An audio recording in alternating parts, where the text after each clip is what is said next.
Welcome to Localize. In this video, we'll show you how to use the activity stream feature to see who's been doing what in your dashboard. After logging in, navigate to the activity stream page in the Manage Organization area.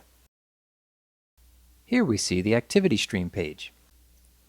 The activity stream tracks many events as they occur in your dashboard. You have several filters available to you so you can quickly find the events you are searching for. You can filter by project, user, and events in any combination.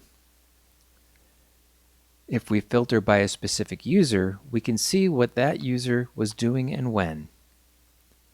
Let's say that you want to remove an inactive team member to make room for a new team member. You can filter by each user and see the last time that they were active. If you want to filter on specific events, first deselect all, then select a specific event type. Here you can see when a team member was added.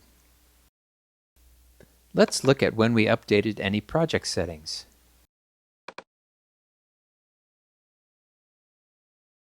Or let's see when we added a language to a project. Each event type will show some common information, including the name of the event, the time the event occurred, the email address of the user, and the IP address of the user. Most events also include other data that is relevant to that event type. For project-related events, you'll see the project name.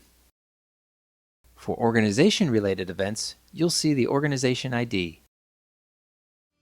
Using the activity stream, you can really drill down into the activities that happened in your team's localized dashboard.